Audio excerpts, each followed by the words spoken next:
ఇది ప్రారంభమైనప్పటి నుంచి కాకినాడ దగ్గర క్రాస్ అవుతుందని ఒక అసెస్మెంట్. ఫోకస్ అందరి ఫోకస్ ఏంటి, కాకినాడ దగ్గరే క్రాస్ అవుతుంది. మనందరం అక్కడ ఫోకస్ చేసి ఎక్కడ ప్రారంభంగా రేంజ్ ముందు రోజంటే నెల్లూరులో స్టార్ట్ అయ్యి అక్కడ తిరుపతి ఎంత పడి ఇంకో పక్కన కావలికి వచ్చి హైయెస్ట్ 24 సెంటీమీటర్లో రెయిన్ఫాల్ పడే పరిస్థితికి వచ్చింది. అక్కడి నుంచి డెవాస్టేషన్ చేసుకుంటూ బాపట్ల ఇట్లా వచ్చి దెన్ మచిలీపట్నం దెన్ అంతర్వేది నర్సాపూర్ దగ్గర అక్కడి నుంచి క్రాస్ అయ్యి రాజోల ద్వారా పైకి వెళ్ళడం, అక్కడ రెయిన్ తక్కువ పడింది. ఇక్కడి నుంచి వెళ్ళింది తెలంగాణలో విపరీతంగా పడింది.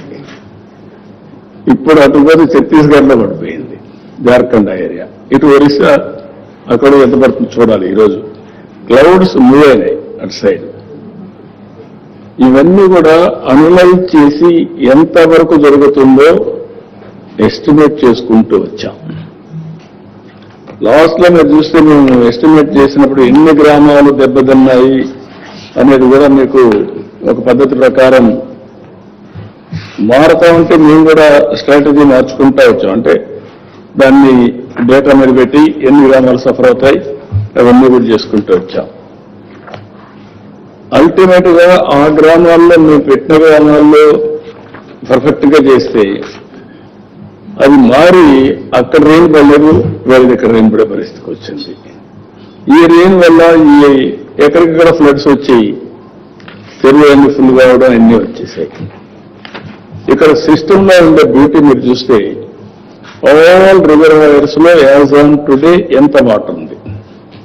ముందుగానే కొంత డిప్లింగ్ కూడా చేశాం. ఆ రివర్ లో క్యాచ్మెంట్ ఏరియా మొత్తం తీసుకొని ఎంత రెయిన్ పడుతుంది, ఎన్ని టీఎంసీ ఆఫ్ వాటర్ వస్తుంది, అక్కడి నుంచి ఇది ట్రావెల్ చేయాలంటే ఎంత దూరం పడుతుంది. అల్టిమేట్ గా ప్రకాశం జిల్లాలో లాస్ట్ టైం నాకు పెద్ద ప్రాబ్లం వచ్చింది. ఇప్పుడు కూడా నిన్నంతా ఒక లెవెల్లో ఉన్నాం. ఈ రోజు మీరు చూస్తే పులిచింతల దగ్గర 1,70,000-75,000 క్యూసెక్స్ ఆఫ్ వాటర్ ఇప్పుడు వచ్చేసే పరిస్థితి వచ్చింది. అది రాత్రికి ఇక్కడికి వస్తుంది. పక్కన మున్నేరు అవి కూడా వస్తున్నాయి.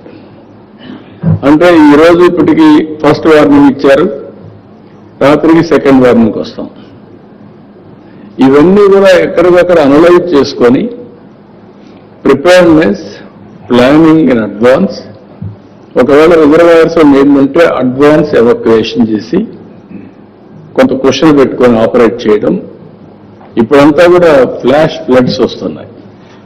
మీరు చూస్తే క్లౌడ్ బరస్టింగ్, ఒకే దగ్గర 40 సెంటీమీటర్ల వర్షపాతం, ఎవరు ఇమేజిన్డ్. ఒకే దగ్గర 40 సెంటీమీటర్లు పడితే అక్కడ బీభత్సమే. బుడమేరులో జరిగింది, ఇప్పుడు తెలంగాణలో కూడా జరిగినట్టుంది. వరంగల్ రోజు జరిగింది. ఎంత 42 సెంటీమీటర్లు పడిపోయింది. ఇలాంటివన్నీ కూడా ముందుగానే ఫోర్కాస్ట్ చేసి హెవీ టు మోడరేట్ ఎంత ఉంటుంది, అది కూడా ఇంకా మనకు పర్ఫెక్ట్ కూడా రాలా. వాళ్ళు ఇచ్చే ఇన్ఫర్మేషనే కాకుండా ఇంటర్నేషనల్ గా ఆల్ ప్రిడిక్షన్స్ అవి కూడా తీసుకొని మేము ఒక మోడలింగ్ తయారు చేసుకుంటూ అక్కడి నుంచి ఇవన్నీ కూడా మానిటర్ చేస్తూ వచ్చాం. దీంతో ఈరోజు మీరు చూస్తే one of the best system 16 నెలల్లో తయారు చేశాం. టెక్నాలజీ కూడా ఇంటిగ్రేట్ చేశాం. టెక్నాలజీ ఇంటిగ్రేట్ చేసి ఇప్పుడు ఉదాహరణకు మీరు ఒక పెన్షన్ ఇస్తాం మేము రేపు 1వ తారీఖున. ప్రతి ఒక్క పెన్షన్ ఎక్కడిచ్చారో టెక్నాలజీ ఆడిటింగ్ ఆటోమేటిక్గా మాకు వచ్చేస్తుంది. ఇంటి దగ్గర ఇచ్చారా, వాళ్ళు ఏమైనా ఓల్డ్ ఏజ్ హోమ్ ఉంటే అక్కడ ఇచ్చారా, నరేగా వర్క్ సైట్ ఉంటే అక్కడ ఇచ్చారా, నేను పంచాయతీ ఆఫీసులు ఇచ్చారా, ఎక్కడిచ్చారో క్లారిటీ వస్తుంది. దాని రీజన్స్ జస్టిఫికేషన్ వస్తుంది. మళ్ళీ వాళ్ళ బిహేవియర్ ఎట్టుంది అనే దానిపైన ఐవీఆర్ఎస్ అడుగుతున్నాం. రూడ్గా చేశారా, గౌరవంగా ఇచ్చారా, ఇవన్నీ.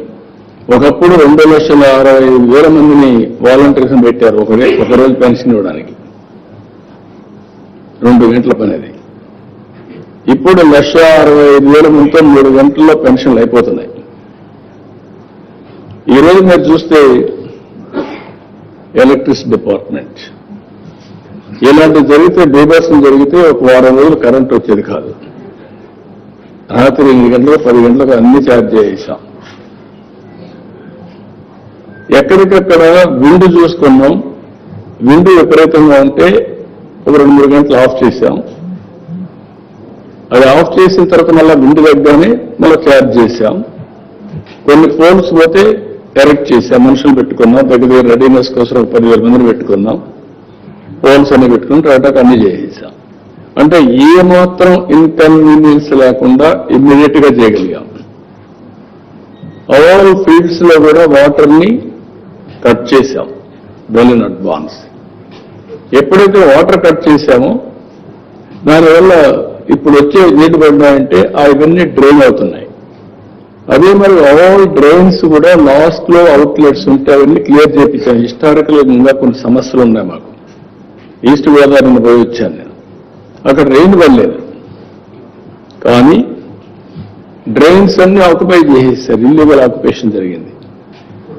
ఎప్పుడైతే డ్రైన్స్ అన్ని ఆక్యుపై చేశారో ఒక 10-20 మండలాలు జరిగే ప్రాబ్లం. అలాంటివన్నీ క్లియర్ చేయకపోతే ఎప్పటికీ ఈ ప్రాబ్లం శాశ్వతంగా ఉంటుంది. అక్కడ ఆల్ సిటీస్ లో మీరు చూస్తే మొత్తం డ్రైన్స్ అన్ని ఆల్ అవుట్లెట్స్ అన్ని క్లియర్ చేసి పెట్టాం. అందుకే సేమ్ డే ఈవినింగ్ అంతా నీళ్ళు వెళ్ళిపోయాయి.